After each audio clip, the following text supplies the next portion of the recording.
Nnamdi Kanu, the lawyer, came a few days ago and said they couldn't allow him have access because of how he was able to define what is called the law in Nigerian court, telling them that the Supreme Court judgment has already set him free. Why is he still being tried in the lower court? Illegality. The United Nations are there. Antonio Guterres, United Nations Secretary General, you are sitting there. Meeting, nothing. Are you not seeing the impunity in Abuja? Are you not seeing the killings of Biafrans by the Boko Haram? But you have seen AG Mako come out and counter that and said that Nnamdikanu has no question to answer to the government, that he should be free, unconditionally. Do you think is right? Do you think he should be countering what the Ohaneze or the Igbos are saying? The leadership of Ohaneze is still mourning. The Ohaneze is mourning. I learned that the next Ohaneze king or president is going to come from River State, which is Igbo land. Anybody that's telling you that River State is Igbo land to have his head examined. That's by the way. We have lost Emmanuel Iwanyawo, a prominent and illustrious Igbo son. So the Ohaneze is mourning. And while Ohaneze is mourning, they are also extending and giraffing and waiting and praying that Nnamdikanu will be released. Whether it's released on 1st October, that is Tinubu's business. Whether it's released anytime, that is Tinubu's business. Because we understand from what the new CGN is saying is that disobedience of court order and rules and judgment stops with my presence as the CGN, signaling that any moment from now, Nnamdikanu will be released. And if he fails, that he's just making a political statement because he was given appointment, and if he can come out to the public and say this kind of a thing, then he should know that he also should be held responsible of whatever happens. She said it very clearly that she will adhere to court judgment, obey court judgment, obey court rule, which means that anybody that said granted bail by the court, you are granted bail. Anybody that is set free by the court is set free. Anybody that you make sure that certain the rule of law has to be very, very active. Nnamdi Kanu, the lawyer, came a few days ago and said they couldn't allow him have access because of how he was able to define what is called the law in Nigerian court, telling them that the Supreme Court judgment has already set him free. Why is he still being tried in the lower court? Illegality. The United Nations are there. Antonio Guterres, United Nations Secretary General, you are sitting there. Meeting, nothing. Are you not seeing the impunity in Abuja? Are you not seeing the killings of Biafrans by the Boko Haram? Have the Igbos let them know, the Igbos, is the United Nations aware? Are you not watching what is happening, development between Israel and the Hamas, Palestinians and Iran presently in United Nations? Are you not seeing that even in the General Assembly, most of the issues that are disturbing the world are not even being discussed, are not even being mentioned? What is the essence of having a body like United Nations, when they are supposed to gather funds and even make some certain statements to stop the breeding of conflict? That is just the truth. Your own is to maintain sanity among nations, to prevent conflict among nations, and not to help breed conflict. They are there watching the way and manner the Igbos have been attacked by Boko Haram, how Nnamdikanu was kidnapped. They are watching illegality, a United Nations charter that allows somebody to seek and ask and for self-determination, which is United Nations charter. And still, when somebody is carrying such legality based on United Nations Charter, and it seems to have some certain challenges, they look away. They look in the other direction. What does that mean? That is what is causing crisis currently now in the Middle East. But Israel have risen to defend themselves and call the shots of the United Nations because they are not up to their responsibility. They are seeing what is transpiring in Nigeria and they are not saying anything. They are seeing the wickedness of the nationalization that is going on in the Yoruba land against the Igbos, and they are not saying anything. Balkanization and neutralization of United Nations should be an option of the American government at this point in time, considering the fact that the same United Nations under WHO took a certain position when COVID-19 spread in Wuhan in China, ravaged the whole world. Up to now, United Nations have not come out to tell the whole world. The only civil, biggest, largest, organized civil organization in the world could not be able to protect civility. The president of the United Nations should be seen as the president of the whole world. The Secretary General of the United Nations should be seen as the president of the whole world. Not even America, not even because this is pure humanity. We are talking about civility, humans.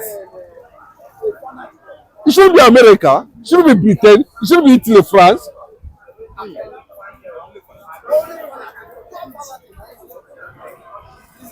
That's why it's United Nations. The president himself. The rising of the sun will rise and things fall apart. But you know, Atebe, the Biafran conquest has already begun. The Biafran movement has begun. We are not conquering any territory. We are not invading any part of anywhere in any world. Ideologically, we are restoring a nation.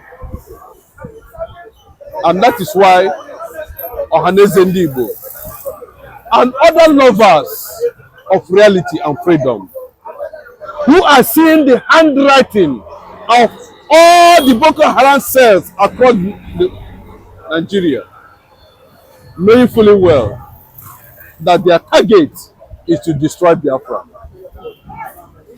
But Chukwuekike Abiyama, who delivered Israel, will deliver Biafra. Who made Israel as a nation what they are today after 6 million Jews were killed in one day. Ohaneze is watching. They are watching the romance between the Yorubas and the Hausas. They are watching the nationalization politically that's going on in Southwest. Let them go and ask the Hausas what happened. How the Hausa become a stooge to the Fulanis. It will take years before it will happen. But some Yorubas are seeing the handwriting on the wall. They are watching. They understand the capacity. They understand what Igbos are trying to breed. Went to the war. Came out picking nylon on the street. Do you know what is called Obioma?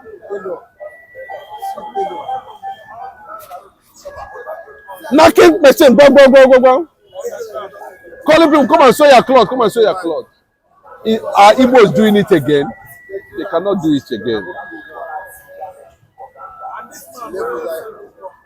They are advancing to become a major power bloc in Africa that will checkmate the excesses of what the filthy hands Yorubas are trying to dip.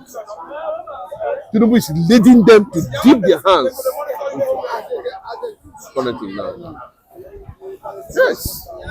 If you come out and you tell me you don't believe in regionalism, now the regionalism cannot work in Nigeria because of crude oil, Who tells you that? Are you the owner of Nigeria? Not the owner of Nigeria. And that is where to go. We must understand that very clearly. The way they are playing their politics in Southwest is different from the way they play their politics in the North. They play their politics in the East.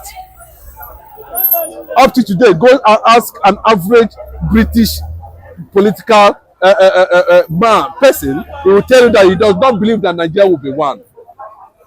Why the contraption is always forcing themselves when they know the reality that somebody like Nnamdi is in detention.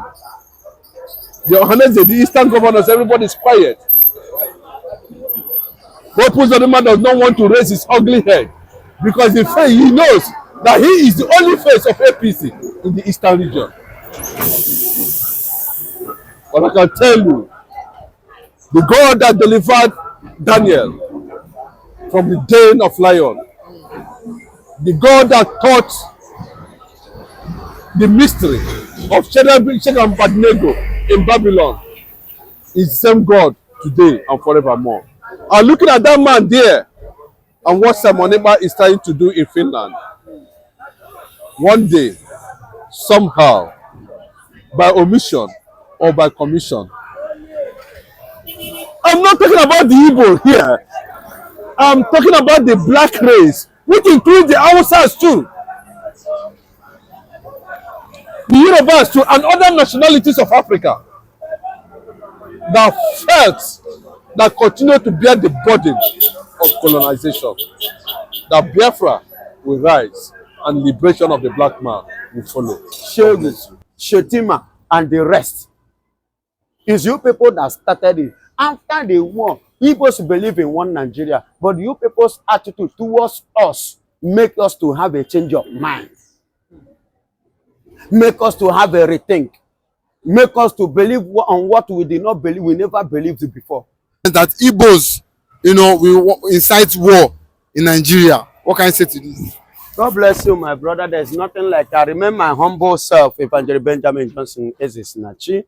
Listen and listen good. There is nothing like disunity from the Igbos. If you talk of unity, Igbo people are the only people that have unity in their mindset. And that is why anywhere they go, even in the north, Igbos are part of, they contributed to the development of the northern part of Nigeria. They contributed immensely to the development of the western side of Nigeria. Go to the middle belt, Igbos are there investing their hard-earned money, putting it on the development of the economy of that state, of every state in Nigeria, both in Abuja, where you, Mr. President, is. Are you getting it? So if Igbos are the people that hate unity, they will not be doing that. Look at Lagos State. Take a look at Lagos State today. Why Igbos today doesn't want to continue? Because their mindset, the way they are going, that you people are not going that way. Imagine Remi, is it not Remi Tinubu? Said Igbos should go. Look at a statement of such a person. Many, no, she has forgotten it now. She wants to wear clothes. She's bringing clothes. You forget what you have said, and some Yorubas here have said Igbos should go. What does that implies in you? The people that have contributed almost 80% of the development of Lagos State, of your state, you are telling them to go. Are you getting? How many development have you people contributed in the eastern region? Including northerners. Go to the east, go and check all over the part of the east. How many of them have contributed 10% to the economy of any state in the eastern region? But the Igbos have contributed 70, 50% of in every state in Nigeria for the development of that state. And you are talking about disunity. It's you people that disregard the Igbos. That is why now we want to go. So if you are talking about disunity, it started from you, Shegu, Shetima, and the rest. It's you people that started it. After the war, Igbos believe in one Nigeria, but you people's attitude towards us make us to have a change of mind. Make us to have a rethink. make us to believe on what we did not believe, we never believed before. Make us to go back and begin to reason and think of what we never thought of before. And remember, after the war, nobody is in Igbo like me. I don't talk of this thing again, division. I believe we are one. Even when Owazurike came up with, during Obasanjo regime, and which I followed the Owazurike. And at the end of the day, Owazurike succumb and balance, and you know, a kind of he has given up. I myself, I give up. That's why when Nnamdikanu came up, I did not believe in him. Are you getting it? But if you watch what has played, even what is still playing now, tell me the Hausa, excuse me, sorry. The people, both Abakari and the rest, both Igbo and the rest, who participate, who did exactly what Nnamdikanu did. How many of them are in the DSS custody? None. None. I repeat, none. Because Nnamdikanu is from the eastern region. That is why they kept, even when he defeated Nigeria in the Supreme Court, even with the Supreme Court verdict, yet they still kept him with DSS. In other words, that shows me that truly what Nnamdikanu was saying is true. Yes, that is an implication, indication. That is an indication, and it was an implication against Nigeria. They implicated themselves in doing that. Are you hearing me? Now, listen and listen good. Since the 1970, the war ended, which development has Nigerian government bring to Igbo land? I could remember during the time of Obasanjo, Aton Zerebe, the late Aton Zerebe, asked the federal government to look into that Onitsha Head Bridge water, to dig it and make it into a kind of a seaport, whereby a ship will be coming there. They turned it down. He even went ahead and appealed to them that they should permit him to do it, even with his money. They refused because it's Igbo. Calabar Resort, I will not forget, under Tinubu, under what is it called? Obasanjo regime. Calabar Resort. If had he been, he allowed that to be established in the Calabar, that you will see, in fact, you will see employment, you will see mega development in the east. But because that thing is based on the east, he refused. Look at this young man, Innocent Motu. He invited that one to come to Lagos here and build it. Because the man refused, they refused to patronize him. Are you getting it? Are you hearing me? Since Obasanjo time, are you hearing what I'm saying? Then are you trying to tell me that if not that this man is an Igbo man, will they be treating them like that? No, that is the answer. So they don't want anything good in the eastern region. So that is why now we have woken up. Yes. Now I am speaking to you. I have agreed with what Nnamdikanu said. I agree with him 100% this time. I followed him. In fact, I am now ready what he said, because I have seen. Look at me. I'm no longer a child. I'm close to 50. I'm pushing 50. Are you getting it? A child, a man of my age is no longer a child, a baby. How old is Nigeria? If I tell you my age, you will know that Nigeria did not even senior me. Up to 20 years. They did not even senior me up to 20 years. Nigeria as a nation, they didn't senior me. They didn't use up to 20 years senior me. So I'm not a kid. I have sat down and reasoned what Nnamdikanu has said. And I watch what is going on in this country, the way that Igbos, the Easterners are being maltreated and being marginalized in every sector, in every quarter. I discovered that what this man is pointing, he is right. He's right. Every time any protest, Igbo shop, they will target Igbo man shop to go and break it and vandalize it and set it on fire. Every time. Why must it be Igbo shop? Why must it be Igbo people? Let me tell you, shock you again. Do you know that the last protest that they protested, which Igbos did not join, do you know that they still vandalized Igbo man shop, even in the north and here? Yes, why must Igbo? Why should even when they did not? In answers, they end it and putting it upon the Igbo people say na Igbo. And na Igbos always suffer for it. So now, since it has come to that, let us be. We are not the one that caused it. You people implemented that spirit.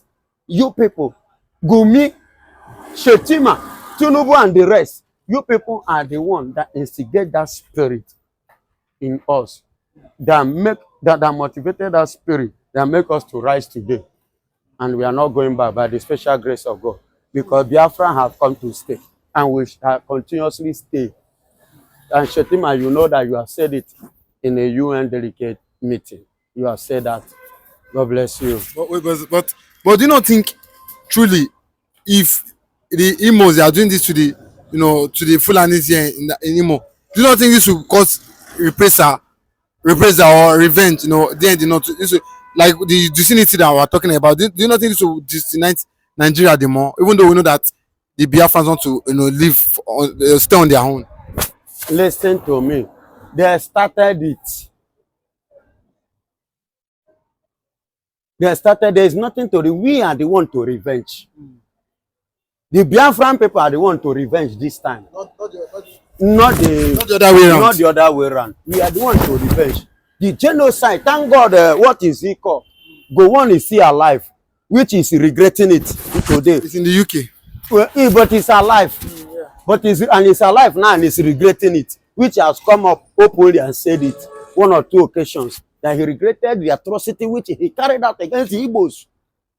So it is our turn now to revenge, not to the other way around. Because we have been given, okay, Operation Python, that's who carry gun among the people that they killed. All those guys that they murder in a cold blood. All those houses in the east that the Nigerian army set ablaze. How many have they set ablaze in the north? It is our turn to revenge. If you are talking of revenge, we are the one to revenge, not even them, because they have, in fact, deal with us beyond. So, in fact, every president, every human being that is a Nigerian supposed to be charged. They're supposed to be charged for violating human rights, for genocide. Nigeria, how they go to president, in fact, should be, all of them should be arrested and charged for genocide against the Igbos, including Hope Uzodinma, for the nonsense they carry out. And the Buhari, whether the living Buhari or the dead Buhari, Operation Python down. In normal protest, then you carry a armored car. Are you going to the world, to the people that you say you want to unite? And you are talking of unity. And you are setting armored tank with a life something against them, taking lives of the people you say you want to unite with. Is it in the grave you will unite with them? I'm asking now.